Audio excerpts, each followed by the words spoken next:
자, 오늘 수업은 맞춤형 화장품 판매 홈페이지, 그 페이지부터 시작을 할 건데, 여러분들한테 제가 말씀드리고 싶은, 내용 하나는 항상 법이 어떻게 바뀌고 있는지, 그리고 법이 바뀐다는 건 법이 개정된다는 내용인데, 개정되기 전에 국민들 의견을 듣는 수렴 절차를 거쳐요. 그거를 입법 예고라고 합니다. 입법되는 내용에 대해서 예고를 한다. 이런 내용인데, 그 내용들을 알려고 하면 어디를 들어가 봐야 하나? 식약처 홈페이지를 가끔 들어가 보셔야 돼요. 그래야 지금 제가 하고 있는 이 사업이 혹시 이번에 바뀌게 되는 개정 내용과 연관성이 있는지 이런 것들을 확인할 수 있고, 그리고 또 수시로 식약처에서는 사용 금지 원료 지정, 또 사용 제한 원료의 함량 변경, 내지는 사용 금지 원료였다가 사용 제한 원료가 되는 원료도 있고, 제한 원료였다가 사용 금지 원료로 바뀌는 경우도 있어요. 위해성 평가를 해서 주기적으로 조정을 하거든요. 우리가 지금 수업에 사용하고 있는 교수학습 가이드 책자에 있는 그 어떤 사용 제한 원료 1000여 종이 넘죠. 읽는 방법에 따라서 숫자가 조금씩 달라질 수는 있는데 대략 한 1030여 종 있다고 봤을 때 이 1030여 종이 항상 내년이나 후내년이나 똑같은 게 아니에요. 가장 최근에 그 모다모다 샴푸여서 주원료로 썼던 그 THB, 트리하이드록시 벤젠이 사용 금지 원료로 추가됐거든요. 그렇게 수시로 변하는 내용들을 확인해보는 습관이 우리 화장품을 다루는 사람 입장에서는 중요하다. 특히 내 사업과 연관될 때는 더 중요하죠. 자, 식약처 홈페이지부터 한번 들어가 보는 훈련을 하고 본 수업을 시작을 하도록 하겠습니다. 식약처 홈페이지 한번 열어보도록 할게요.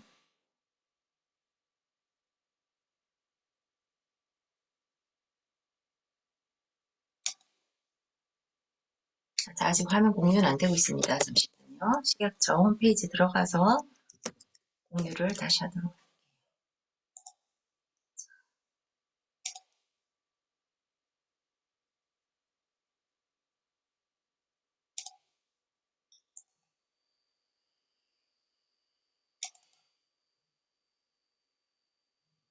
자, 식품의약품안전처 홈페이지에 들어왔습니다. 식품의약품안전처는 말 그대로 식품도 관련이 있는 부처이고 식품, 의약품, 의약외품, 의료기기 등등등 화장품과 등을 관리하는 부처이기 때문에 여기 들어와서 우리가 법령 자료에 들어와서 입법 예고란에 들어가시게 되면 화장품으로 검색하셔야 돼요. 자, 화장품으로 검색을 할게요. 입법, 행정예고, 그러니까 입법을 하기 위한 국민들에게 내용을 알려서 의견을 받는 수렴 절차를 거치는 그런 곳이라고 보시면 돼요. 이 페이지가. 그럼 여기서 분야별 선택 들어가시게 되면 자, 식품, 의약품, 의료기기, 바이오, 화장품, 한약, 위생용품, 백신치료제, 의약외품 등이 있어요. 이 중에서 우리는 화장품으로 검색을 합니다. 자, 화장품으로 검색을 하면 제일 위에 보이는 내용이 맞춤형 화장품 조제관리사 자격시험 운영에 관한 규정 일부 개정 고시안에 대한 행정 예고라고 되어 있습니다. 자, 이것은 지금 행정 예고를 하고 3월 달에 지금은 확정이 되었죠. 이 내용은 그거예요. 시험 기간이 변경된다는 거. 들어가서 보면 맞춤형 화장품 조제관리사 자격시험 운영에 관한 규정 개정안 3월달에 나온 개정안이고요. 자, 모든 개정안은 첫 번째 이걸 개정하는 이유와 취지 등에 대해서 나옵니다. 자, 개정 이유가 맞춤형 화장품 조제관리사 자격시험의 효율적 운영을 위해 자격시험 운영기관을 변경하고자 함. 그래서 주요 내용이 운영기관을 기존 한국생산성본부에서 상공회의소로 바뀐다고 했죠. 대한상공회의소로 변경하고자 함이라고 되어 있습니다. 그래서 여기에 대한 의견이 있으시면 언제까지 통합입법 예고 시스템을 통해서 온라인으로 의견을 제출하거나 다음 사항을 기재한 의견서를 팩스라든지 우편이라든지 그런 걸로 화장품 정책과에 제출해 달라는 그런 내용이 있습니다. 자, 지금은 첫 번째 나오는 내용이 맞춤형 화장품 조제관리사 자격시험 운영에 관한 규정이 바뀐다는 내용이고, 우리가 익히 제가 말씀드려서 알고 계신 내용이고, 자, 화장품법 내용으로 들어가면 어떤 게 가장 최근에 바뀌었는지를 보면, 여기 화장품 사용할 때의 주의사항 및 알레르기 유발 성분 표시에 관한 규정이 일부 개정 고시가 된다는 행정예고안이에요. 자, 여기 들어가서 보면, 자, 우리 모든 화장품은 사용할 때 주의사항들이 기재가 되어 있습니다. 화장품의 사용상의 주의사항은 공통사항 4가지가 있고요. 공통사항 4가지. 여러분들 화장품을 사셔서 보시게 되면, 이제, 사용 시의 주의사항, 공통사항에서 햇볕에 대한 어떤 부작용이 발생을 하면, 발진, 홍반, 가려움 이런 것들이 발생을 했을 때 의사와 상의하라. 그리고 뭐 어린이의 손에 닿지 않는 곳에 보관하라. 햇볕이 들지 않는 곳에 보관하라. 뭐 이런 식으로 공통주의사항이 4가지가 있고요. 그리고 각 화장품 유형별 주의사항이 바로 밑에 있어요. 만약에 오늘 제가 마스크팩을 하나 샀다. 그러면 이 마스크팩에는 사용 시의 주의사항이 공통사항인 1번, 2번, 3번, 4번이 있고, 그러니까 공통사항이라는 건 모든 화장품에 기재가 되는 사용 시 주의사항이 있고, 마스크팩 같은 경우에는 사용 시 주의사항을 하나 더 추가해야 돼요. 그게 뭐냐면 눈 주위를 피하여 사용할 것이라고 되어 있습니다. 자, 마스크팩 중에서 침정 마스크 같은 경우는 어떤 액상 물질에 부직포를 담그죠. 담궈서 얼굴에 붙이기 때문에 그 부직포에서 액체가 흘러내릴 수 있다. 그러면 이 눈은 점막 구조이기 때문에 굉장히 어떤 자극에, 그죠? 화장품 성분에 의한 자극에 그냥 피부보다 점막에 대한 어떤 예민도가 훨씬 높죠. 그래서 흘러내릴 수 있기 때문에 마스크팩 제형은 눈에 들어가는 걸 조심해야 한다. 그래서 화장품 사용 시 주의사항에 마스크팩 같은 경우에는 눈 주위를 피해서 사용할 것이라는 기재사항이 있어요. 자, 마스크팩이 그렇고 또 뭐 예를 들면 어, 면도 직후에 면도 직후에 어, 데오도란트 같은 거, 그죠? 채취 방지용 제품을 뿌리지 마라. 뭐 이런 내용들이 채취 방지제 제품에는 그 주의사항이 들어가 있는 거죠. 그럼 여기 이번에 24년 올해 사용 시의 주의사항에 추가하는 내용이 바로 이겁니다. 자, 자, 1번이 개정 이유라 했죠. 속눈썹 펌제에 대한 내용인데, 개정 이유에서 그간 화장품으로 관리되어 오지 않은 속눈썹용 퍼머넌트 웨이브 제품이 소비자의 오사용에 따른 안전사고 등 관리의 필요성이 대두됨에 따라 화장품의 유형으로 신설한다. 그죠? 그리고 화장품의 포장에 사용할 때 주의사항을 기재하도록 하는 등 궁극적인 목적이 화장품의 안전관리에 필요한 사항을 정하려는 것이다 라고 되어 있습니다. 속눈썹용 펌. 요즘 우리 속눈썹 펌들을 이제 많이들 하시는데 이 속눈썹 펌제의 제형 안에 들어가 있는 그 펌 제형이 지금 화장품법 유형에 어디에도 없습니다. 화장품의 유형에 어디에도 없기 때문에 관리 사각지대에 놓여 있다고 볼 수 있어요. 자, 이게 지금 현재 속눈썹 펌 웨이브 제품이 해당이 되지만 돌이켜 생각해보면 몇 년 전까지만 해도 그 박명수 씨가 머리에 머리가 이렇게 머리카락이 듬성듬성한 분들이 흑채를 뿌려서 머리가 소복해 보이도록 하는 그 흑채 제품이 굉장히 유행을 했을 때가 있어요. 근데 그 당시에 흑채는 화장품 유형에 어디에도 없었어요. 근데 이제 배우가 이제 나와서 홍보를 하고 그게 머리가 좀 듬성듬성한 사람들한테 인기를 얻다 보니까 제품이 폭발적으로 팔리게 되죠. 그래서 많은 우리나라 국민들이 사용을 하게 됐단 말이에요. 근데 관리 사각지대야. 그래서 식약처에서 흑채를 화장품으로 추가 등록을 시킵니다. 신설했다는 거죠. 화장품 유형에 두발용 제품에 들어가죠. 제 기억으로 2019년 12월 31일이에요. 2019년 12월 31일에 화장품으로 들어온 세 가지 유형이 흑채랑 화장비누랑 제모왁스예요.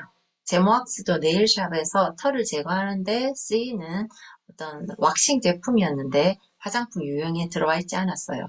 그런데 이제 그날 2019년 말일에 그 흑채, 화장비누, 제모왁스가 화장품으로 들어왔어요. 그러면 그때부터 흑채를 만드는 곳은 화장품 제조 업체에서 만들어야 되고 흑채를 유통해서 팔려고 하면 화장품 책임 판매자의 관리하에 시장 출하되어서 유통 판매되고 우리 국민들이 쓴다. 자, 그렇게 됐는데 또 이슈가 된 제품이 속눈썹용 퍼머넌트 웨이브 제품이에요. 이 속눈썹용 퍼머넌트 웨이브 제품은 눈 바로 주위에 쓰는 제품이다. 그죠? 근데 펌을 해요. 펌. 지금 화장품 유형 중에 두발용 펌은 유형이 있는데 속눈썹에 대한 펌은 없어요. 그죠? 그래서 이게 눈 화장용으로 될지 이제 펌 두발용으로 될지는 아직 확실하게 정해진 건 아니지만 그 속눈썹용 퍼먼트 웨이브 유형을 일단 화장품 유형으로 들어오고 그죠? 그리고 주의사항도 추가 기재해서 문구를 신설하도록 할 거라는 행정 예고예요. 자, 내용을 또 계속 한번 봅시다. 주요 내용 보시면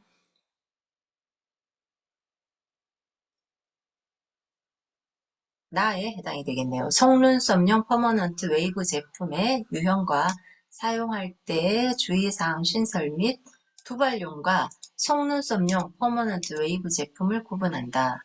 자, 첫 번째, 눈 화장용 제품류 중 속눈썹용 퍼머넌트 웨이브 유형.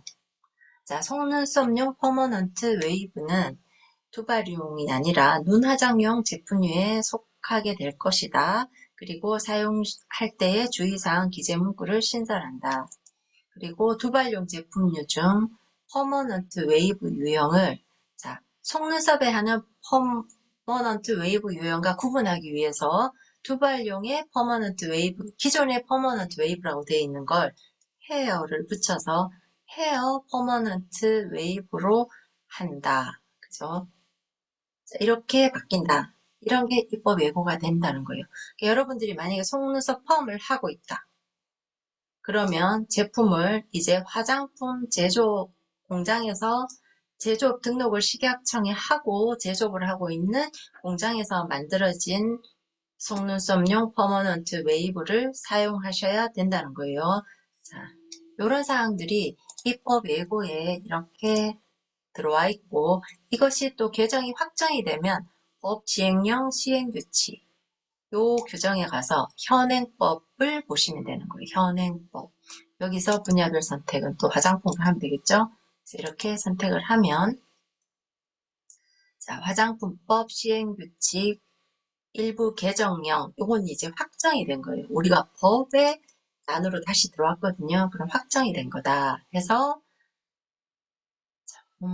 개정 이유를 보시면 지금 우리가 얘기하는 퍼머넌트에 대한 내용은 아니에요. 뭐 이런 식으로 현행법은 여기서 찾아볼 수 있다. 자, 이렇게 식품의약품안전처 홈페이지에 한번 들어와 봤습니다. 이 홈페이지를 즐겨찾기에 두시고 적어도 한 달에 한 번 이상은 조회를 해보는 습관을 들이셔야 지금 우리가 하고 있는 화장품 업에 내가 하고 있는 화장품 업 유형에 해당되는 게 있는지 없는지 등을 이제 현재 정부 정책의 변화 사항을 볼 수가 있는 거죠. 그럼 다시 수업 내용으로 돌아와서 자, 시험 전날 보는 요점 노트 오늘 9페이지입니다.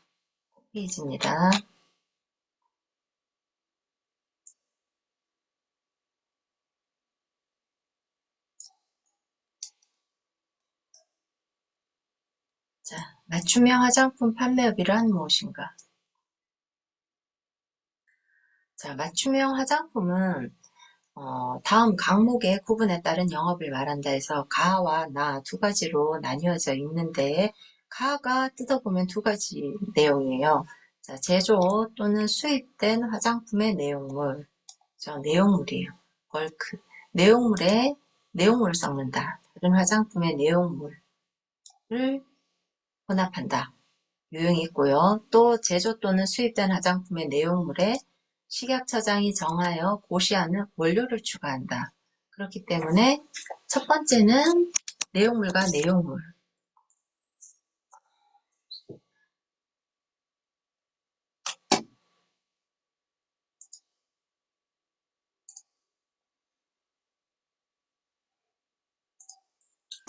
첫 번째는 내용물과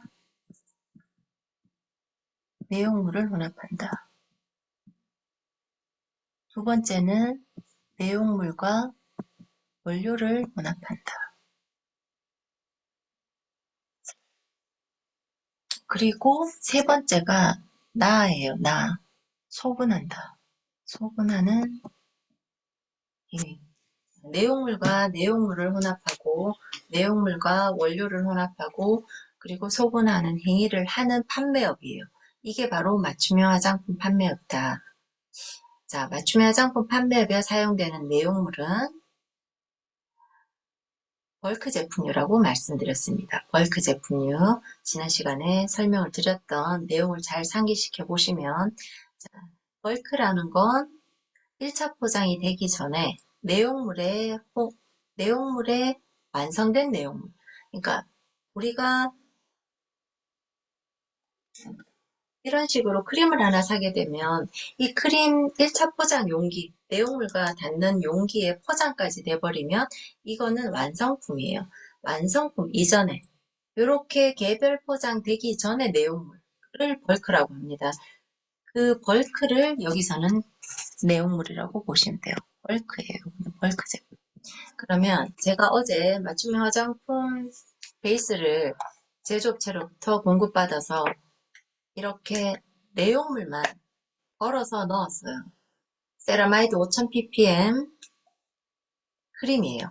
자, 일단 기본적인 베이스가 벌크로, 물론 이 통은 제가 여기 사후 포장을 한 거고 이렇게 오진 않고 벌크로 왔어요. 벌크로 온 걸 내용물을 이렇게 개별 용기에 담아서 맞춤형 화장품 표기를 하게 됩니다. 이런 식으로 견본을 어제 만들어 봤는데 자, 우리 고객이 많이 오셔서 지금 봄철이고 여름으로 넘어가고 하다 보니까 뭔가 미백 성분이 좀 많이 강화된 크림을 쓰고 싶다 하면 이 베이스 크림에다가 미백 성분들 있죠. 미백 성분들, 아스코빅 애시드 동료들 있죠. 그 원료들을 같이 섞어서 쓰실 수 있도록 아스코빅 애시드 형제들. 아스코빅 애시드 자체는 미백 원료로 쓸 수가 없죠. 식약처에서 안정성 때문에 아스코빅 애시드는 유도체들을 만들어서 쓰도록 돼 있어요. 그래서 비타민C 계열의 그런 원료를 샘플처럼 만들어서 같이 드리게 되는 거죠. 그러면 고객은 베이스 크림에다가 그 원료를 섞어서 사용할 때마다 이제 섞어서 사용할 수 있도록 드려도 되고 처음부터 그냥 섞어주세요 하면 앰플과 크림을 같이 섞어서 조제관리사가 섞어서 이렇게 담아서 드리면 되는 거죠. 그 미백 성분이 들어가 있는 크림을 드리면 되는 거죠. 근데 제가 지난번에도 말씀드렸지만 뭔가를 먼저 섞어서 사용하는 것보다 제형의 안정성을 위해서는 사용할 때마다 섞는 걸 권장을 해드리고 싶습니다. 여튼 여기서 말하는 내용물과 내용물은 아까 그 크림 제형의 또 다른 크림 제형. 자, 세라마이드가 기본으로 들어가 있는 베이스 크림에다가 세라마이드 외에 다른 원료가 또 들어가 있는 다른 크림이 있다면, 만약에 다른 크림이 있다면, 이것도 그 어떤 성분의 내용물이라고 할게요. 그러면 크림과 크림, 같은 제형이죠. 크림제 제형이에요. 얘들을 섞어서 두 개를 혼합해서 하나로 덜어서 드리는 것도 맞춤 화장품 판매장에서 가능하다. 그게 내용물과 내용물의 혼합이니까. 그리고 아까 그 미백 성분을 섞게 되면 그건 내용물과 원료의 혼합이에요. 그죠? 그리고 큰 벌크통에서 베이스 크림만 담아주세요 하면 그건 소분이죠. 이렇게 맞춤형 화장품 판매장에서 할 수 있는 영업의 행위는 요 세 가지라고 보시면 됩니다. 여기서 주의할 사항. 자, 첫 번째 내용물에 대한 건데요. 자, 올리브영이나 백화점에서 키엘 크림을, 기성품이죠. 키엘 크림 100ml짜리를 100g짜리를 사왔어요. 누가? 맞춤 화장품 판매업자가. 그래서 우리 맞춤 화장품 판매업소에서 키엘 크림 100g짜리를 30g씩이나 50g씩 나눠서 판다 하면 소분이잖아. 그죠? 그렇게 팔면 안 된다. 왜냐하면 여기 맞춤형 화장품에 사용하는 내용물은 기성품은 안 돼요. 제 말이 아니고 식약처에서 그렇게 하면 안 된다고 돼 있어요. 기성품을 사용하면 안 된다예요. 자, 이 내용물은 기성품은 안 된다. 기성품으로 파는, 그러니까 1차 포장 용기에 이렇게 담겨져 있는 완성품을 사서 맞춤 화장품 판매장에서 내용물로 쓰면 안 됩니다. 안 되고 맞춤 화장품 판매업자는 계약을 한 책판업자와 계약을 하고 그 책판업자로부터 품질 검사가 통과된 벌크를 가지고 와서 맞춤 화장품 판매장에서 내용물로 써야 한다. 그게 주의사항이고요. 두 번째 이 원료 있죠, 원료. 원료도 아까 그 미백 성분, 아스코빅 애시드 유도체들을 넣게 되면 이거는 아스코빅 애시드 유도체들은 식약처에서 고시한 미백 성분이에요. 기능성 화장품 성분으로. 기능성 화장품 성분을 조제관리사가 임의로 섞어서 기능성 화장품이라고 팔 수 없다.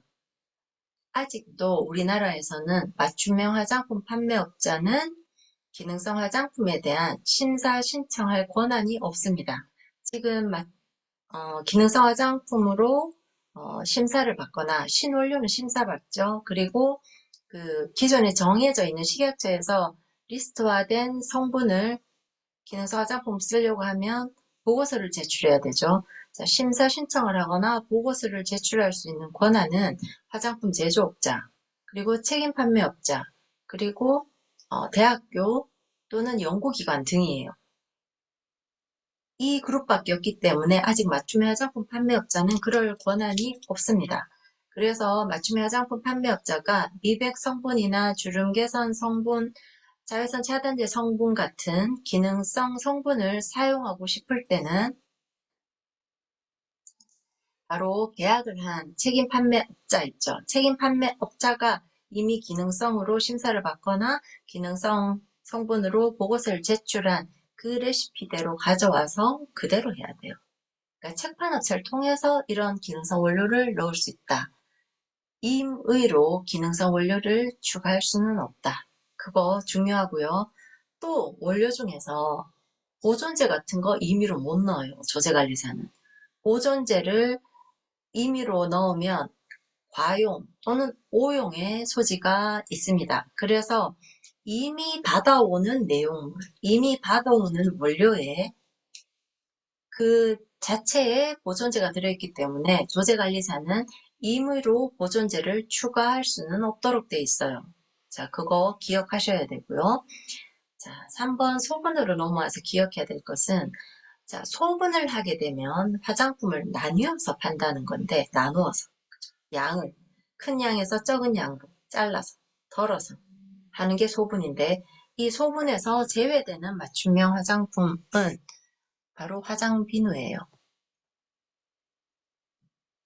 화장비누 같은 건 사실 어떤 틀에서 나와서 잘라서 그 포장을 하거나 아니면은 매장에서 잘라서 이렇게 또 소비자가 저는 그냥 300g으로 잘라주세요 하면 잘라주는 것 자체가 소분인데 화장품은 소분하려면 조제관리사가 해야 된다. 지금 우리나라 현행법상 그지요? 그런데 화장품 업체들은 굉장히 좀 소규모 영세업자들이 많기 때문에 규제 완화 차원에서 맞춤형 화장품 소분 대상에서는 제외돼요. 화장비누만큼은. 지금 소분에서 제외하는 것들은 총리령, 즉 시행규칙에서 정한다라고 되어 있는데 지금 현재 그 유형은 화장비누밖에 없습니다. 그래서 화장비누 업자들은 조제관리사를 두지 않고 잘라서 팔 수 있다. 단, 이 화장비누 업자가 소규모라야 돼요. 여기서 말하는 소규모는 대표자를 포함해서 2인 이하의 직접 화장 비누를 제조해서 직접 책판업으로 파는 업을 하는 분들에게만 해당이 돼요. 그러니까 아무리 작은 사업장이라도 화장 비누 외에 뭐 향수도 만들고 뭐 스킨 같은 거 간단하니까 스킨도 만들고 하면 화장 비누도 소분할 때 조제관리사가 있어야 돼요. 근데 화장 비누만 제조해서 화장 비누만 직접 판매하는 그런 책판 업체를 영위하는 소규모 화장 비누 업체는 대표자와 직원 숫자가 2인까지만, 1인이나 2인까지만 조제관리사 채용하지 않고 소분해도 된다. 지금 현행법에는 그렇습니다. 그러면 자, 팁, 당구장 표시 팁 돼 있는 걸 한번 보세요. 팁이라고 표현되어 있는 것들은 제가 식약처에서 그 어떤 내용들을 가지고 와서 시험을 대비해서 특별히 기억해야 될 것들을 따로 정리를 내는 거예요. 자, 팁. 첫 번째 팁 보시면, 자, DIY 키트 제공업자. 자, 맞춤형 화장품 판매업자가 아니다. 자, DIY 키트 제공업자는 맞춤형 화장품 판매업의 형태가 아니에요. 자, 뭔가 DIY 키트를 제공한다면 소비자가 자기에게 맞는 걸 맞춰서 DIY 키트 섞어서 자기한테 필요한 원료들만 섞어서 쓰니까 마치 맞춤형 화장품처럼 보이지만 이것은 맞춤형 화장품을 사칭한 거예요. 법적으로 해석이 그렇단 말이에요. 그럼 DIY 키트 제공업자는 어떤 형태에 속하나? 자, 화장품을 일부 제조하는 업의 형태에 속합니다. 일부 제조. 완성품은 아니니까, 그죠? 그래서 식약처에서는 이렇게 이야기를 하고 있습니다. 화장품 제조업 또는 화장품 책임 판매업 등록이 필요한 업체다. 누가? DIY 키트를 제공해서 판매하려고 하는 업체는. 왜냐하면 괄로 보시면 화장품을 일부 제조 판매하려는 자에 해당이 된다. 이렇게 돼 있습니다. DIY 키트를 조심해서 판매를 하셔야 돼요. 그 다음 팁 두 번째 보시면 맞춤형 화장품 혼합 소분에 사용되는 내용물의 범위, 앞서 벌크라고 말씀드렸던 그 내용물에 대한 범위입니다. 자, 내용이 이렇게 돼 있어요. 맞춤형 화장품 혼합 소분에 사용할 목적으로 책임 판매업자로부터 제공받은 것이어야 하고 아래에 해당되지 않는 것이어야 한다.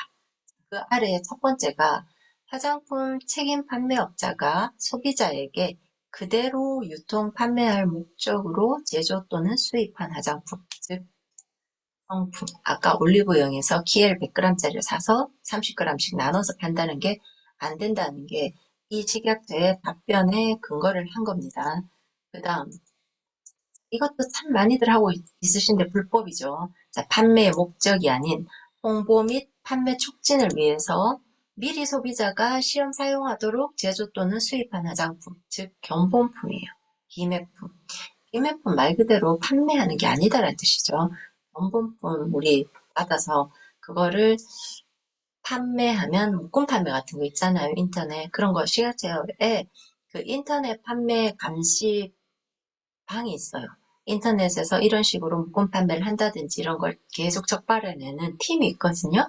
거기에 다 걸리게 됩니다. 불법의 형태고 아무리 본품 용량만큼 들이면서 본품 값을 받는다 해도 이건 애시당초 태생이 견본품이고 비매품이기 때문에 판매를 하면 안 된다. 요런 두 가지 유형이 내용물에 속하지 않는다. 그거를 기억을 하시면 되겠습니다. 세 번째 팁을 보시면 맞춤형 화장품 판매업 가이드라인에서는 혼합 소분에 사용되는 내용물, 이 내용물이 뭐냐? 자, 우수 화장품 제조 및 품질 관리 기준, 우리 CGMP 규정이죠. 여기에서는 벌크 제품이란 충진, 충진은 1차 포장을 이야기를 하고 1차 포장 이전에 제조 단계가 다 끝난 내용물의 완성품이라고 정의하고 있어요. 맞춤형 화장품에 사용되는 내용물은 최종 소비자에게 제공하기 위한 포장을 제외한 모든, 그러니까 여기서 말하는 포장은 1차 포장이에요. 포장을 제외한 모든 공정을 마친 상태를 의미한다. 제조 번호별 품질 검사 및 제품의 정보를 알 수 있는 표시 기재 사항 등을 모두 갖추어야 한다. 즉, 맞춤 화장품 판매업자가 책판업자한테 벌크를 가지고 올 때 이 벌크통 자체도 제조 번호가 있어야 되고 품질 검사를 거쳐서 품질 성적서가 같이 동반되어 와야 된다.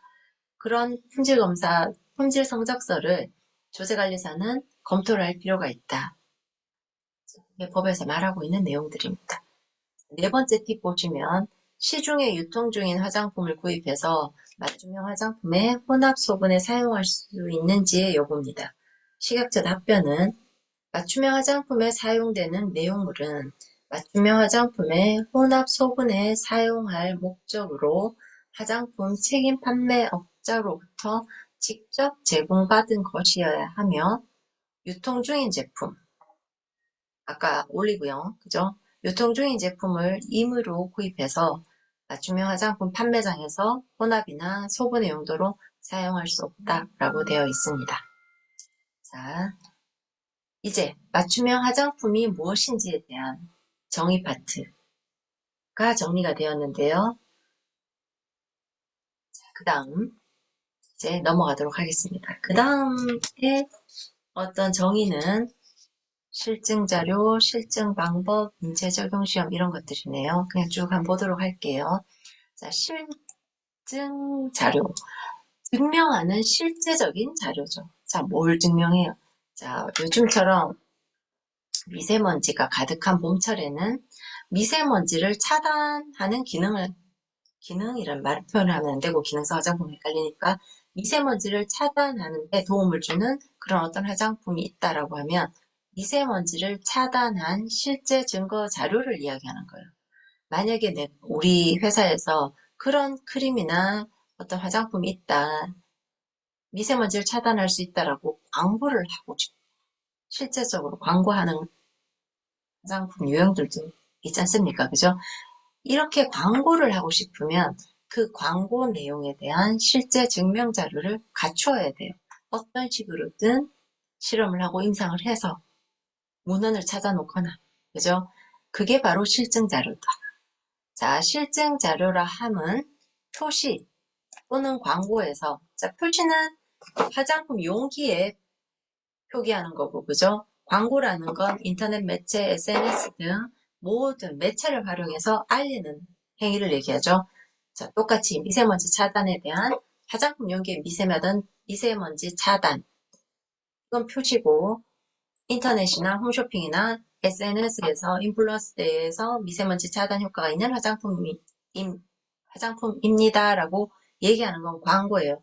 그런 표시나 광고에서 주장한 내용 중에서 사실과 관련한 사항이 진실임을 증명하기 위해서 작성된 자료를 말한다 하면 무슨 자료다? 실증 자료. 자, 시험은 이렇게 돼요. 여기가 블랭크가 딱 돼요.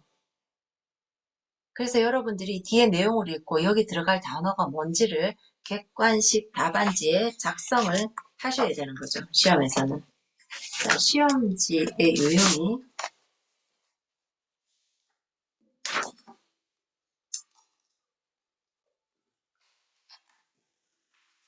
이거는 생산성 본부에서 했던 시험지 유형인데 앞면은 이렇게 객관식에 마킹을 하는 이런 앞면은 이런 식으로 되어 있고요. 이름하고 객관식에 나오는 그 문제에 대한 80개에 대한 이제 오지선다형 문제 체킹하는 게 있고 뒷면은 20문제의 주관식 문제 답지예요.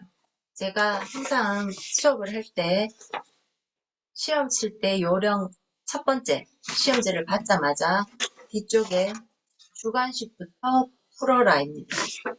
자, 앞에 객관식은 풀다가 끝까지 못 풀 수가 있어요. 그럴 때는 알고 있는 이 주관식 답도 적을 수 있는 그 시간을 놓칠 수 있어요. 그래서 처음에 시험지를 받자마자 이 주관식 답지에 답부터 적는다.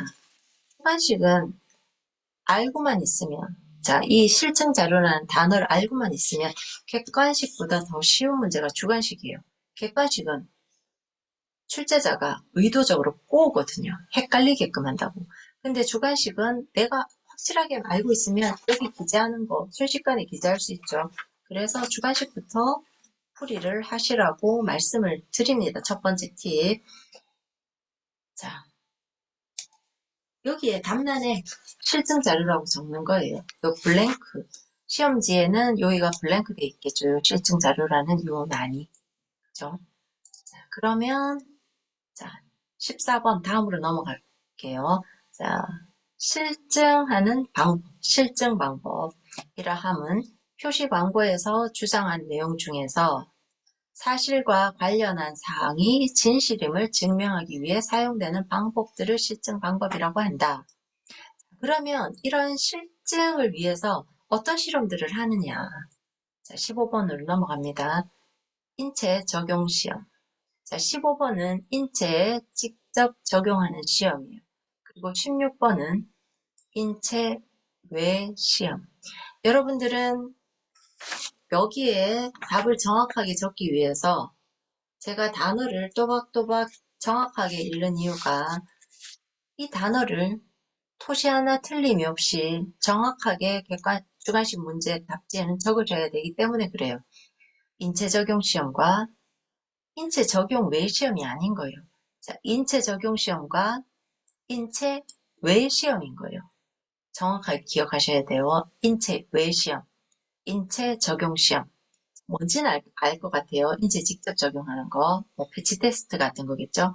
인체 외 시험은 시험지에서 그냥 배양벽지라든지 아니면 모발 이런 거 분리해서 아니면 인공 피부, 3D 컴퓨터, 3D 프린터 같은 걸로 인공 상피세포 이런 것도 만들어내잖아. 그죠?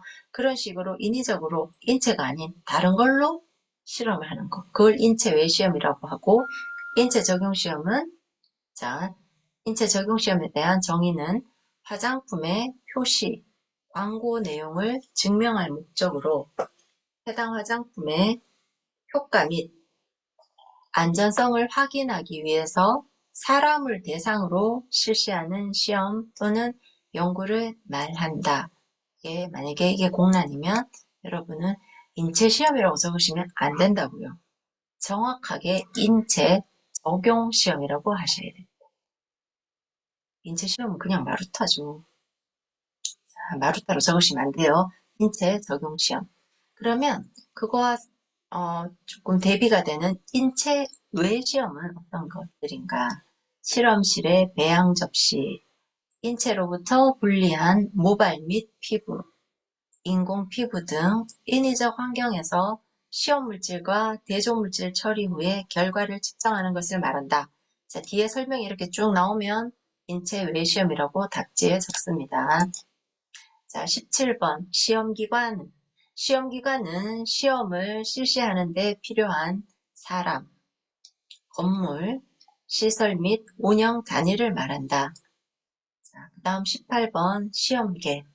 시험계는 시험에 이용되는 미생물과 생물학적 매체 또는 이들의 구성 성분으로 이루어지는 것을 말한다. 자, 19번 화장품 코드. 화장품 코드라 함은 개개의 화장품을 식별하기 위해서 고유하게 설정된 번호로서 국가 식별 코드, 화장품 제조업자 등의 식별 코드, 품목 코드 및 검증 번호를 포함한 12 또는 13자리의 숫자를 말한다. 모든 화장품에 보면 우리나라 그 휴대폰으로 칠 때 우리나라 번호는 82죠. 그런 식으로 화장품 코드도 국가번호부터 시작해서 그 다음 제조업자, 그 다음에 이거 제품을 식별하기 위한 코드, 품목 코드, 검증번호 이거를 회사에서 자체적으로 만들어내면 됩니다. 12 또는 13자리 숫자. 그리고 20번은 화장품 코드와 비교가 되는 바코드예요. 바코드. 맞춤형 화장품만은 바코드가 없어도 돼요. 바코드가 없어도 되는 화장품 유형이 맞춤형 화장품과 비매품이에요. 견본품. 자, 그러면 그거 외에 모든 화장품에는 바코드가 찍혀 있어야 된다예요. 자, 그럼 바코드가 뭐냐?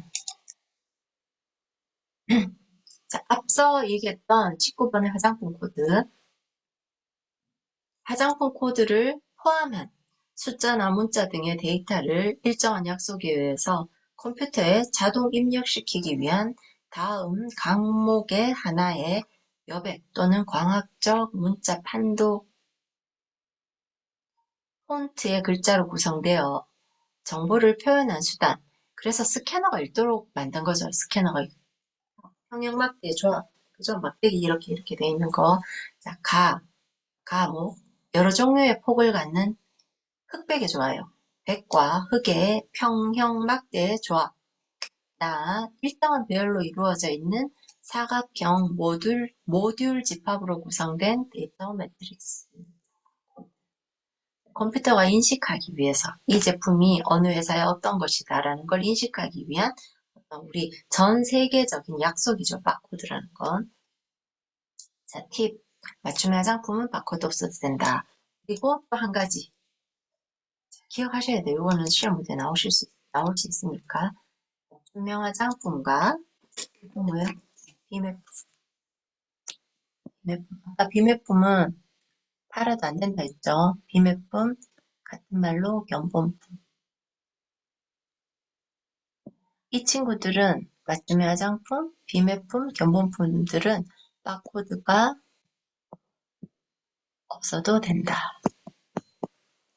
이런 문제는 다음 중 바코드가 없어도 되는 유형을 모두 고르시오 하면 이제 보기에 여러 가지 뭐 천연 화장품, 맞춤형 화장품, 유기농 화장품, 비매품, 견본품, 50ml 소량 화장품 어쩌고저쩌고 쫙 나열해놓고 거기서 여러분들한테 모두 고르시오라고 나와요. 문제는 모두 고르시오.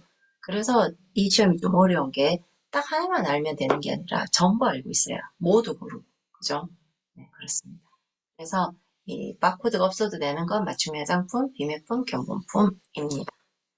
21번 색소로 갈게요. 색소. 색소라 함은 화장품이나 피부에 색을 띠게 하는 것을 주요 목적으로 하는 성분을 말한다. 자, 그러면 그 색소 중에 타르 색소란 콜타르예요. 콜타르. 콜타르는 석유 부산물입니다. 석유.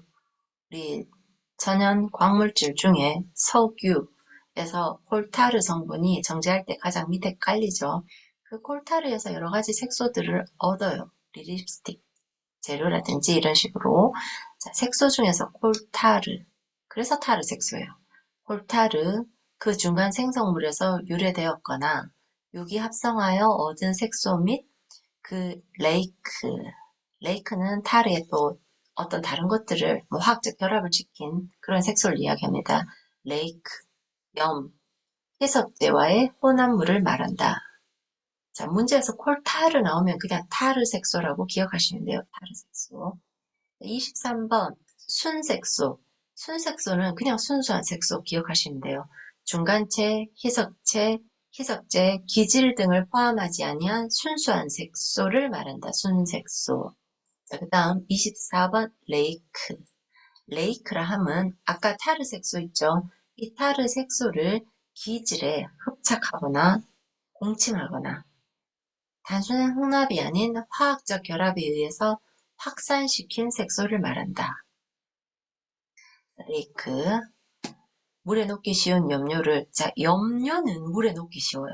그죠? 근데 우리가 화장품 원료를 쓰려면 물에 잘 녹으면 안 되겠죠.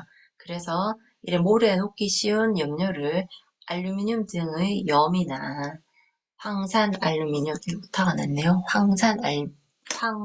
항이 아니라 황산 알루미늄, 황산 지르코늄 등을 가해서 물에 녹지 않도록 녹지 않는다. 불용화시킨 유기연료를 레이크라고 한다. 레이크 시험에 나왔던 것 같아요. 중간식 자, 그 다음 25번 기질. 기질이라 함은 레이크 제조 시 순색소를 확산시키는 목적으로 사용되는 물질을 말하며 알루미나, 브랭크윅스, 클레이, 이산화티탄, 이산화티탄이 뭐예요? TiO2. 우리 자외선 차단제의 물리적 자외선 차단제로 쓰이는 티타늄 디옥사이드. 다 똑같은 말이죠. 이산화티탄 나왔으니까 한번 언급을 드리면 이산화티탄 PiO2예요. 이산화죠. 이산화 티타늄. 이거는 티타늄 디옥사이드. 우리 화장품 성분에는 아마 티타늄 디옥사이드로 되어 있을 겁니다. 물리적 자외선 차단제의 주성분인 TiO2. 그죠? TiO2. TiO2 산화아연. 산화아연도 이거죠. 이것도 물리적 차단제로 쓰입니다. 징크 옥사이드죠. 징크 옥사이드. 산화아연.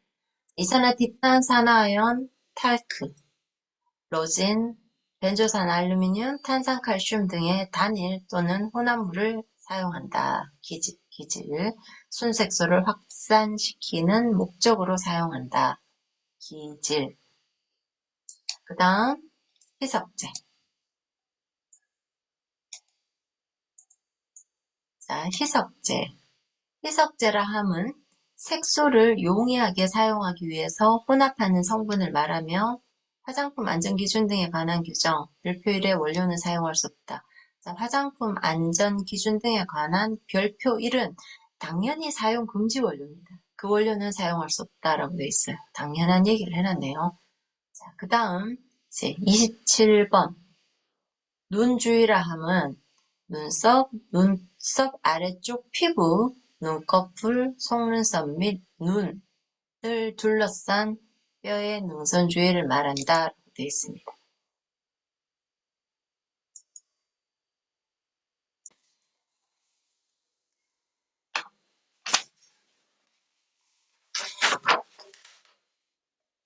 자, 우리 눈 주위 정의까지 봤고요.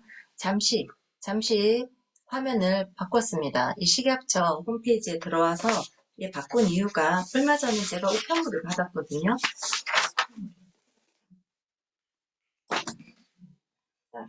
식약처에서는 이제 코로나 때는 이런 식으로 오프라인 별로 없었는데 이제 오프라인으로 강의하는 걸 재개하셨나 봐요. 대구, 경북, 그죠? 우리 대구 경북 쪽은 5월 10일, 오늘이네요. 오늘 5월 10일, 오늘인가? 아니요, 다음 주구나. 그죠? 오늘 5월 3일이네요. 5월 10일 금요일 날 1시부터 4시까지인데 화장품은 3시에서 4시까지. 정책 설명회를 한대요. 이게 순회 설명회거든요.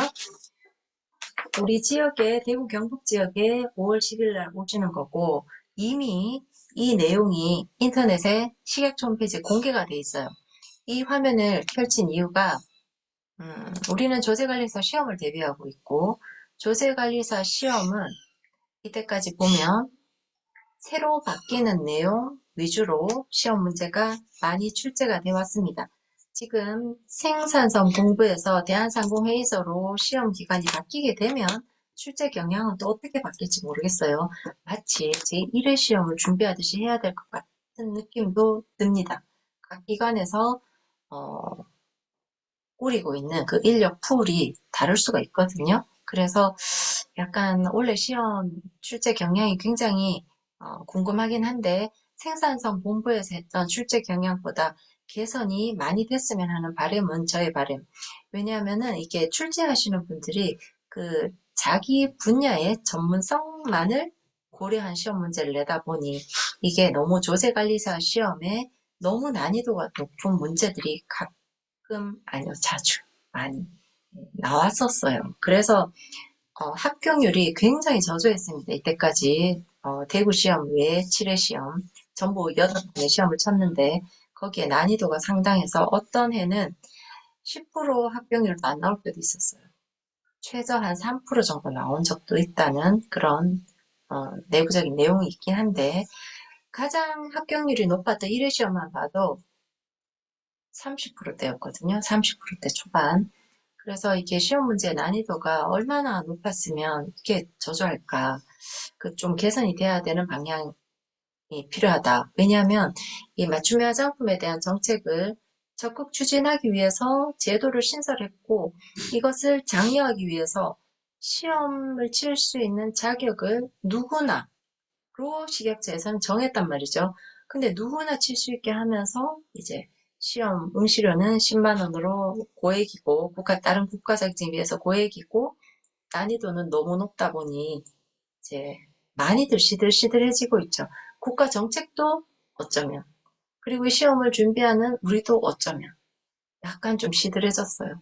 근데 이 제도의 원래 취지는 어, 이런 개인형 커스터마이징 화장품의 추세를 전 세계적인 추세를 우리나라에서도 뒤지지 않고 따라가자라는 거이기 때문에 한번 생긴 제도가 잘 활성화되려면 각 분야의 서로의 노력들이 필요한 시기이긴 합니다.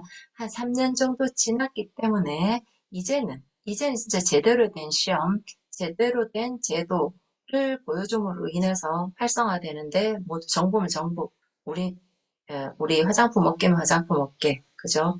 또 고객들도 잘 모르시는 분들 계시는데 활성화가 되다 보면 고객도 점점 늘어나고 사실 지금 그렇잖아요. 판매는 온라인 판매가 대세죠.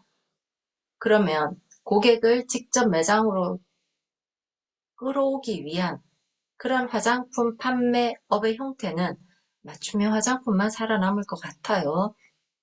지금은 너무나 이제 맞춤 화장품에 대한 제도가 여러 가지 걱정들로 인해서 굉장히 그 규모가 적단 말입니다. 뭐 단순히 섞거나 나누거나 이런 형태니까 이것도 점점 좀 발전이 돼야 할 그런 사항이긴 해요. 그런 의미에서 지금 5월 달에 전국을 순회하면서 이제 화장품 분야의 정책 설명회를 하고 있는 내용을 일단 우리가 한번 봅시다. 우리가 정책 설명회 5월 10일 날 가도 좋지만 제 생각에 화장품 1시간짜리를 위해서 여러분들이 먼 길을 오실 수는 없을 것 같고 일단 자료가 공개가 됐기 때문에 식약처 홈페이지에 이 자료를 먼저 한번 보도록 할게요. 자, 제목이 2024년 화장품 분야 주요 정책 추진 방안이에요. 화장품 정책과에서 나와서 하시는데 목차는 주요 정책의 추진 방향, 규제 개선, 규제를 개선하는 내용, 그리고 안전성에 대한 평가 제도를 하고 있는데 뭔가 또 다른 추진이 있나 봅니다.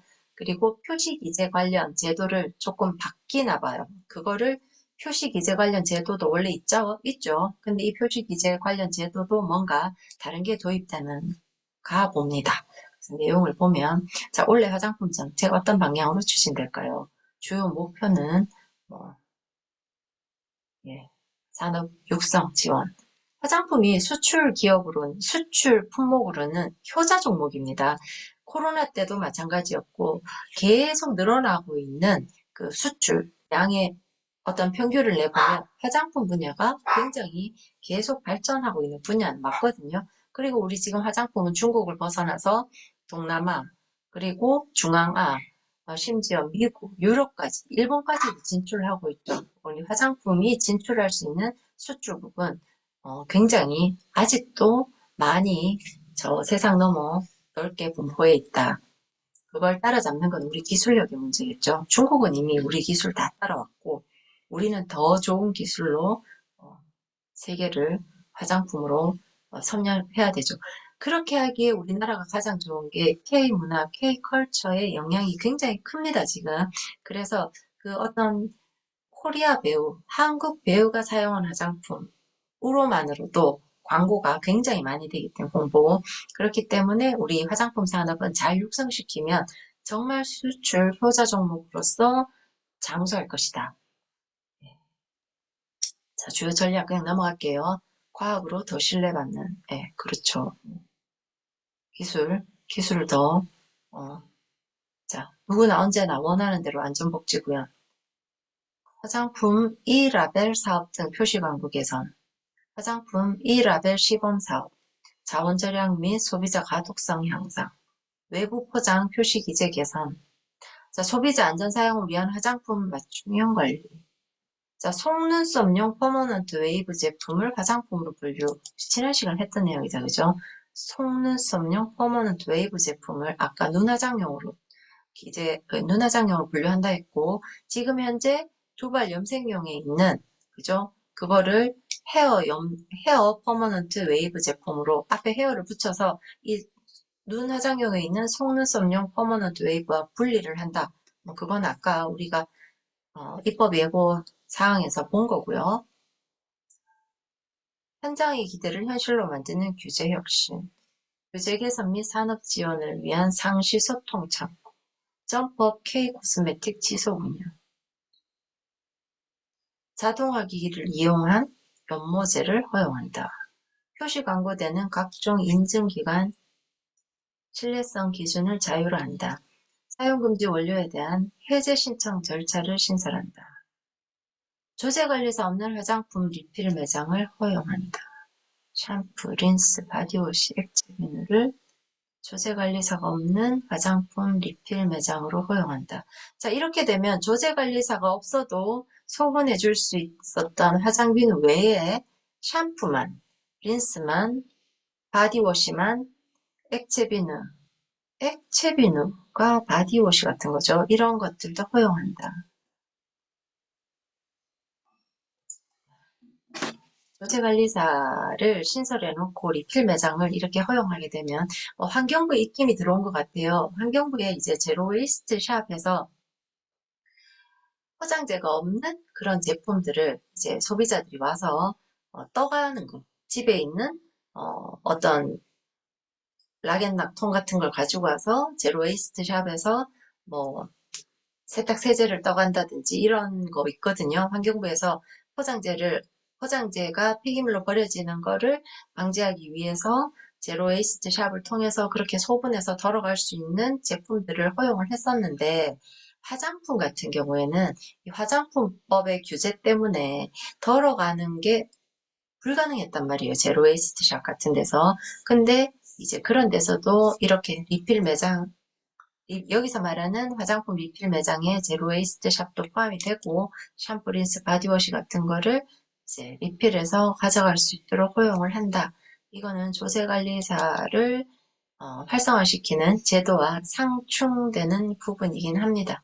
근데 환경부에서 워낙 지구온난화라든지 미세 플라스틱 발생량 줄이기 이런 게 또 전 세계적인 그런 대세이다 보니까 거기에 환경부의 영향력이 우리 식약처에 미쳐진 것 같습니다. 자, 넘어가고요. 이런 거 넘어가고 우리가 이제 이 라벨 시범 사업이 뭔지 이런 것 좀 알아야 되겠네요. 자, 규제 개선 추진, 추가 규제 개선 과제 검토 중인 게 자원 재순환 확대를 위한, 그렇죠. 환경부 입김이 되죠. 화장품 리필 매장에 대한 자격 기준을 완화한다. 자, 검토 중이랍니다. 검토 중. 그러면 이제 식약처하고 환경부하고 관련된 업계, 학자 이런 데 아주 상충되는 의견 충돌들이 많이 있겠네요.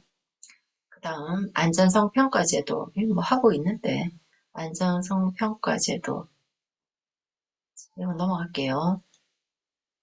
로드맵을 만든다. 어쩌고저쩌고 넘어가고 기재 표시 기준 강화.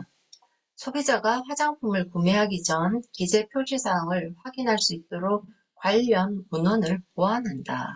자, 그간 화장품법에서 표시 항목을 화장품 영업자가 1차 포장과 2차 포장에 임의로 선택하여 표시할 수 있는 것으로 해석상 오해가 있었다. 이게 무슨 말이지? 자, 우리 지금 화장품은 1차 포장 용기에 반드시 기재돼야, 1차 포장 용기에 반드시 기재돼야 되는 네 가지 항목이 있어요. 자, 이 화장품이 어떤 화장품이다. 화장품명. 그리고 이 화장품은 어느 회사에서 만들었다. 영업자 상호. 그리고 이 화장품의 제조번호는 무엇이다. 그리고 이 화장품의 사용기한은 무엇이다. 이렇게 네 가지가 필수 기재사항이고 나머지 전성분 또는 아까 우리 지난 시간 했던 사용시 주의사항 이런 등등등의 문구, 바코드 뭐 이런 가격 이런 것들은 1차 포장이 있어도 되고 2차 포장이 있어도 돼요. 1차나 2차 포장 중에 있어야 되는 내용들이 쭉 나열돼 있고 그 중에 반드시 1차 포장에 기재돼야 되는 거 네 가지는 그렇게 요 상품명, 제조번호, 영업자, 그리고 사용기한 요 네 가지였어요.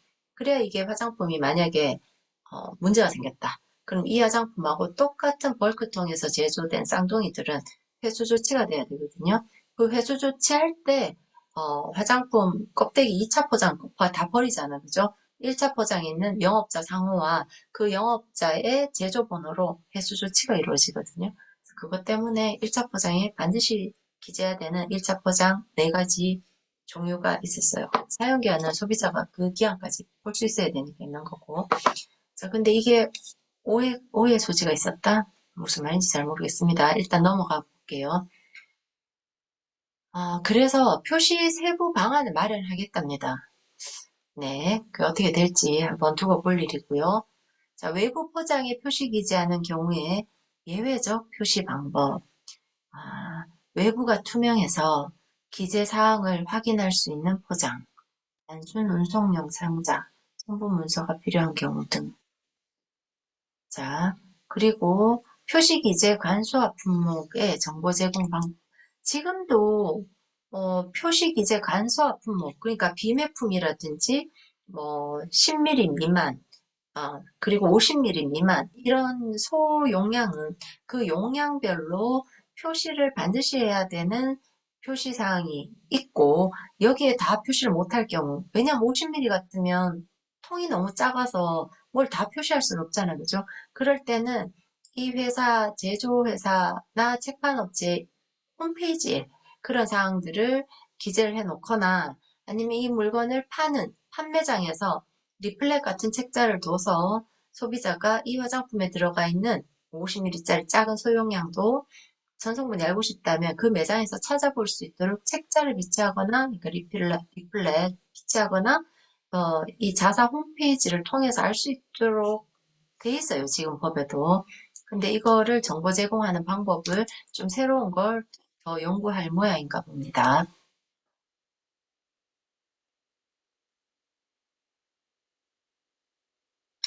기재 표시 기준 강화예요. 소비자 안전이 우려되는 일부 소용량 화장품의 표시 간소화 제외 대상을 지정한다.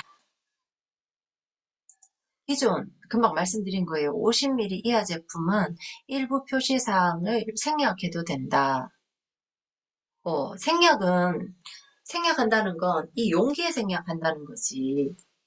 국민이 알 수 있도록, 소비자가 알 수 있도록 리플렛이나 홈페이지에는 기재를 해놔야 돼요. 지금 기존은 그렇습니다.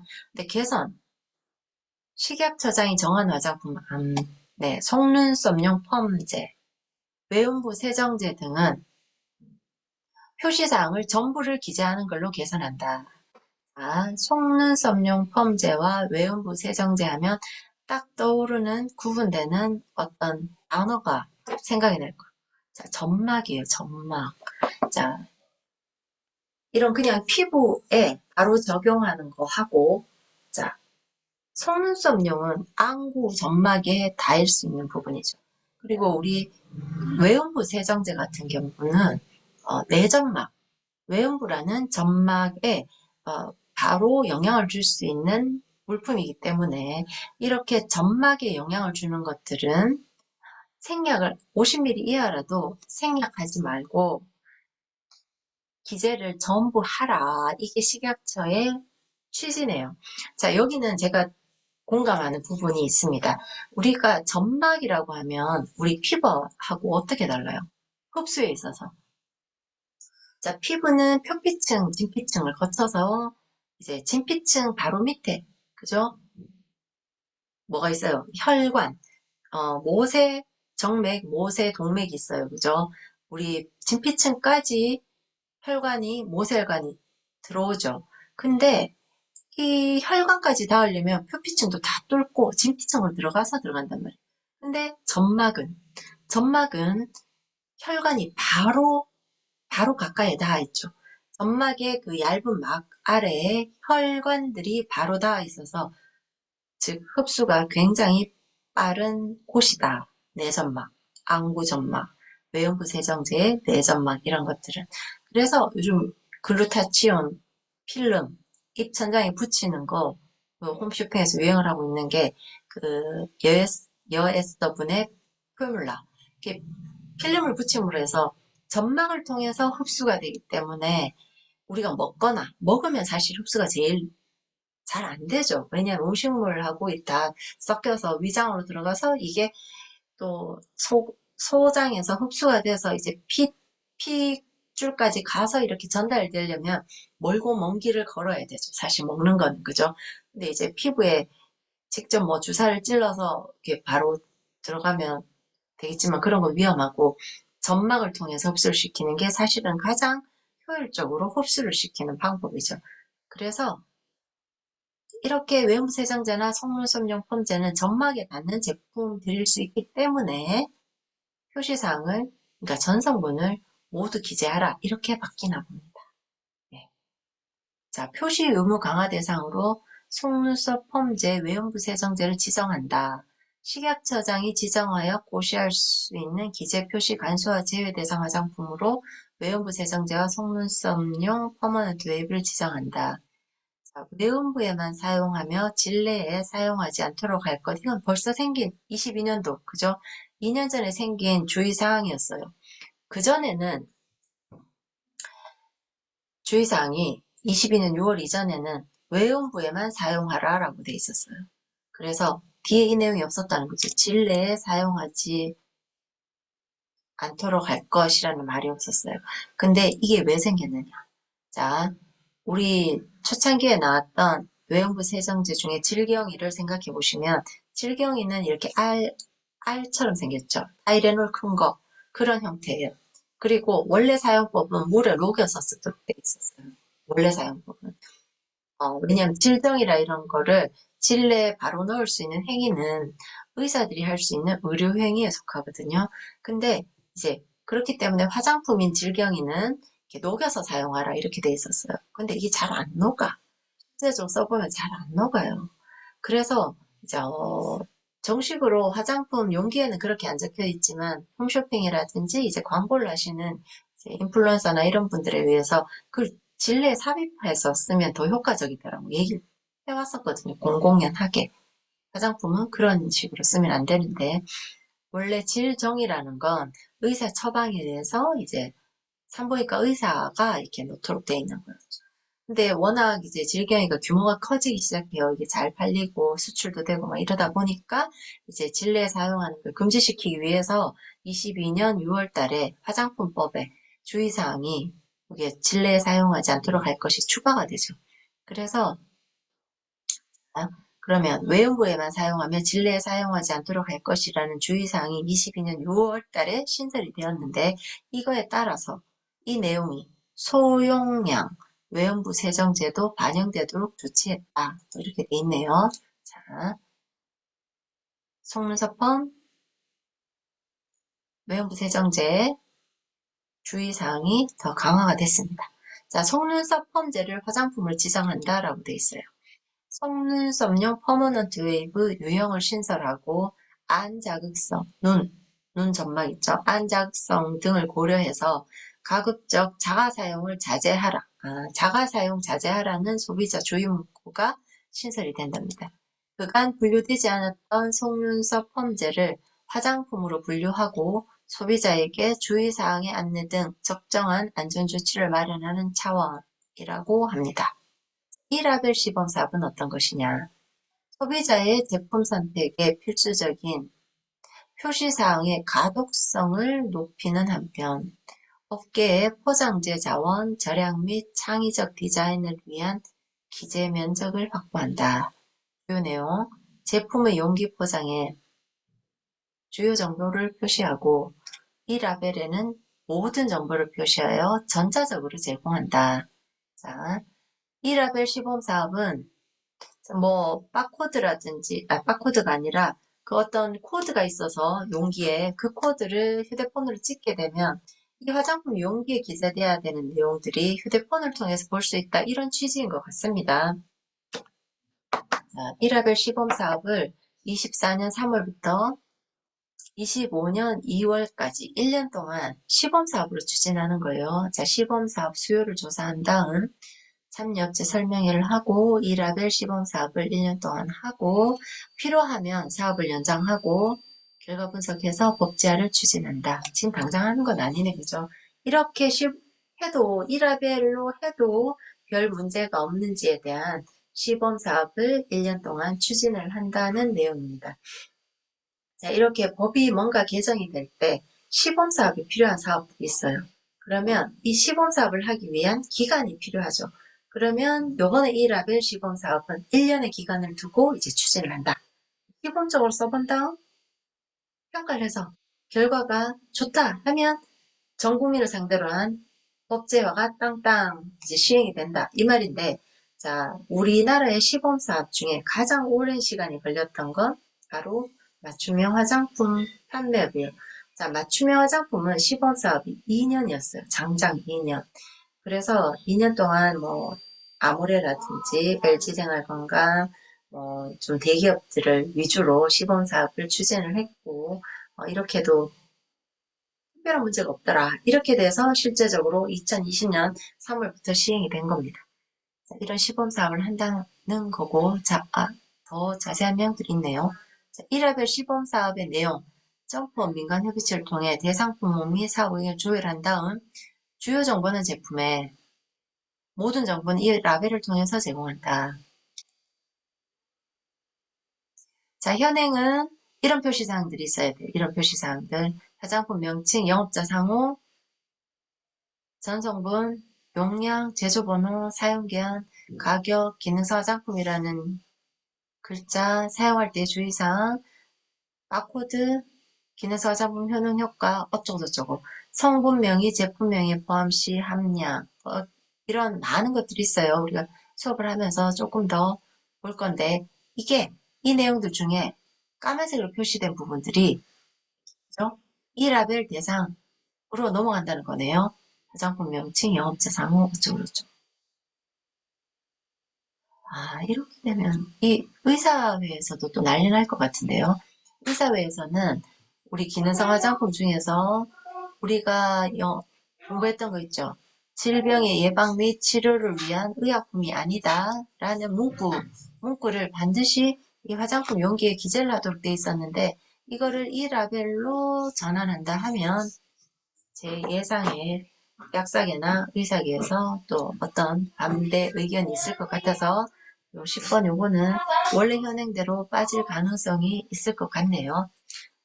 점퍼 키 코스메틱 협의체 운영 이거는 뭐 그냥 넘어가고요. 자, 우리는 이제 1라벨 시범사업이 어떻게 추진되는지를 경과를 보는 것이랑 그리고 속물서 펌제 그리고 외연부 세정대의 표시 강화가 된다는 내용을 주로 보면 되겠습니다. 자, 이런 내용들을 꼭 정책 설명회를 가지 않고 알 수 있는 내용이 뭐다? 지금 저처럼 식약처 홈페이지에 들어오는 거예요. 식약처 홈페이지에 들어와서 최근의 개정 사항들이나 이런 거를 수시로 이렇게 보는 습관. 그것이 화장품업을 영위하는 우리의 자세라고 볼 수 있겠습니다. 자, 훈련을 했습니다. 그죠? 이렇게 들어와서 보는 훈련을 했고, 맞춤 화장품 조제관리사 시험도 분명히 새로 바뀌는 내용이 시험 문제 반드시 나옵니다. 새로 바뀌는 정책들은 시험 대비를 위해서도 숙지하는 게 중요하다. 자, 그러면 다시 본문으로 넘어가도록 할게요. 자, 27번 눈주의까지 했고요. 자, 이제 28번 화장품 제형의 정의예요. 화장품 제형은 로션제가 있고 액제가 있고 크림제, 침적 마스크제, 겔제, 에어로졸제, 분말제 이렇게 7가지 제형이 있습니다. 제가 조만간 제형에 대한 그 어떤 심화 과정을 한번 들어보려고 신청을 해놨는데 이 제형 외에 다른 것들이 또 탄생을 할 수 있을지 기대를 좀 하고 있습니다. 제형이 지금 점점 다양해지고 있거든요. 그죠? 자, 그러면 일단 시험을 대비해서 우리는 이 제형들 7가지를 구분할 수 있어야 됩니다. 자, 유화가 들어가면 유화제를 넣는다 하면 로션제와 크림제입니다. 그죠? 로션제와 크림제는 수성원료와 유성원료를 계면활성제, 즉 유화제를 섞어서, 왜냐하면 서로 섞이지 않으니까, 수상과 유상은 서로 섞이지 않으니까 서로 섞이지 않는 계면을 섞이게 하는 게 유화제죠. 계면활성제의 일종인 유화제인데, 로션제 같은 경우는 유화제를 넣어서 만든 게 점액상이에요. 점액상. 크림제 같은 경우에는 반고형상. 자, 여러분들이 문제를 읽다가, 자, 아까 그 주관식 답지 있죠? 주관식 답지. 여기 기재를 할 때 로션제를 적을지 크림제를 적을지를 구분하는 가장 큰 포인트가 점액상이냐 반고형상이냐예요. 로션은 크림제보다는 조금 더 찰랑이죠. 그래서 액상에 가까워요. 점액상. 그리고 크림제 같은 경우는 이 크림은 아무리 열어서 이렇게 해도 떨어지지 않죠. 그죠? 크림은 고형상인 거예요. 크림은 고형상, 로션제는 점액상이다. 내용은 유화제를 넣어 유성성분과 수성성분을 균질했다.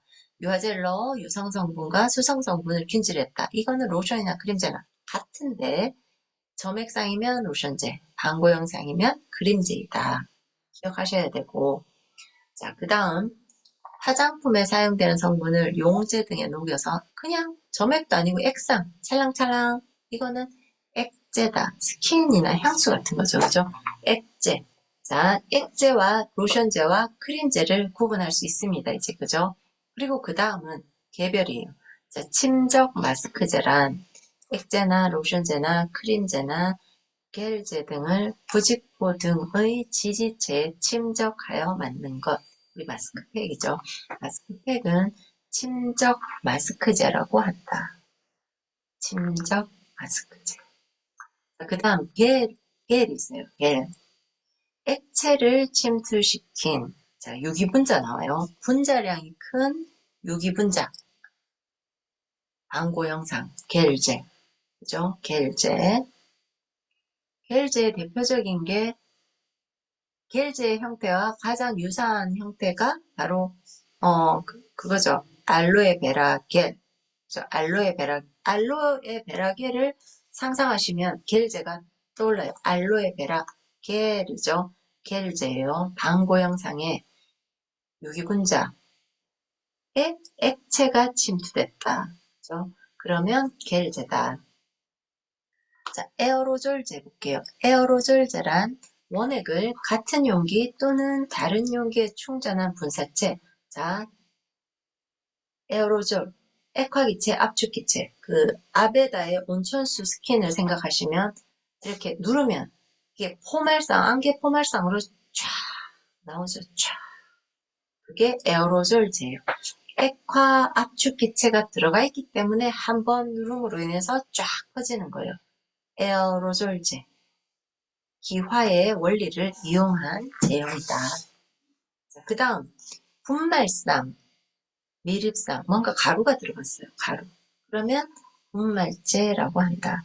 자, 화장품 제형의 정의 7가지가 있고 둘렛, 여섯, 일곱, 그죠? 가나다른 마바사. 자, 여기에 없는 게 있어요. 제가 빨간색으로 표시해놓은 젤제는 화장품 제형에는 들어가 있지 않습니다.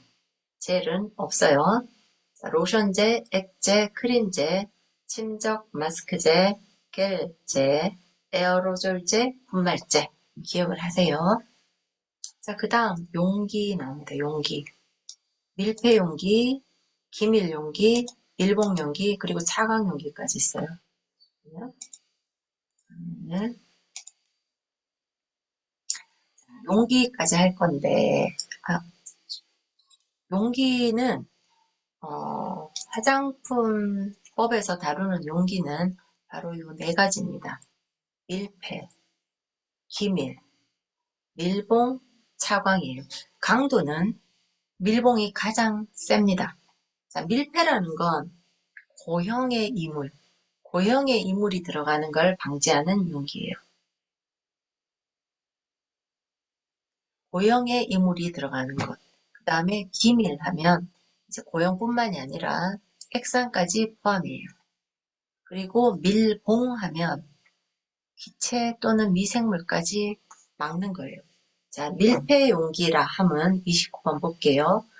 일상의 취급 또는 보통 보존 상태에서 외부로부터의 고형의 이물이 들어가는 것을 방지하고 고형의 내용물이 손상되지 않도록 보호할 수 있는 용기를 말한다 라고 되어 있습니다. 그 다음 기밀 용기라 함은 일상의 취급 또는 보통 보존 상태에서 액상추가 됐죠. 또는 고형의 이물 또는 수분이 침입하지 않고 내용물을 손실, 붕화, 조해 또는 증발로부터 보호할 수 있는 용기를 말한다 라고 되어 있습니다. 그 다음 밀봉 용기라 함은 일상의 취급 또는 보통의 보존 상태에서 기체 또는 미생물이 침입할 우려가 없는 용기를 말한다. 자, 외우는 요령을 말씀을 드릴게요. 자, 밀폐, 기밀, 밀봉. 제일 처음에 밀자 있죠. 밀자. 그 다음에 뒤에 밀자가 있어요. 그 다음 또 앞에 밀자가 있어요. 순서는 1, 2, 3으로 기억하시는데 제일 앞에 밀자. 두 번째는 뒤에 밀자. 세 번째는 앞에 밀자가 있어요. 근데 자, 기체 또는 미생물까지. 미생물. 자, 봉.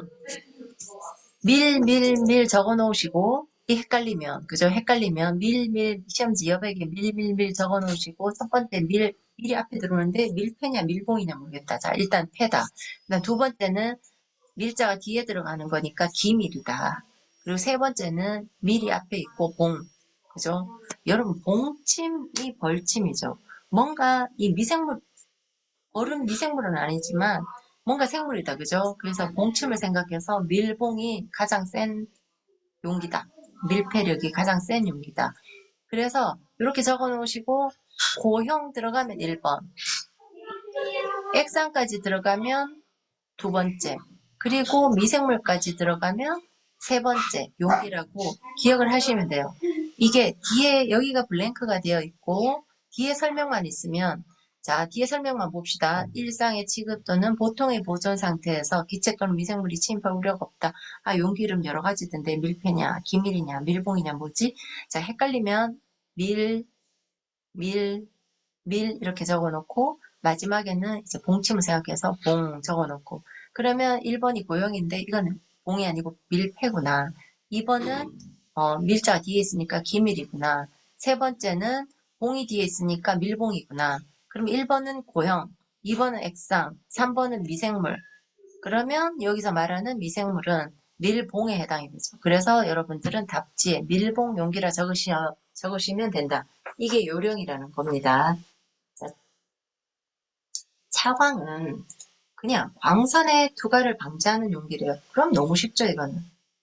차단한다. 무엇을? 광을. 그래서 이거는 뭐 따로 외우실 필요는 없을 것 같아요. 문제 나오면 쉽게 풀 수 있는 문제고 헷갈리는 건 29번, 30번, 31번이에요. 밀폐용기냐, 기밀용기냐, 밀봉용기냐. 자, 그것을 잘 기억하시면 될 것 같습니다. 다음 시간에는 기능사 화장품의 심사 제출 자료 범위부터 들어가도록 할게요.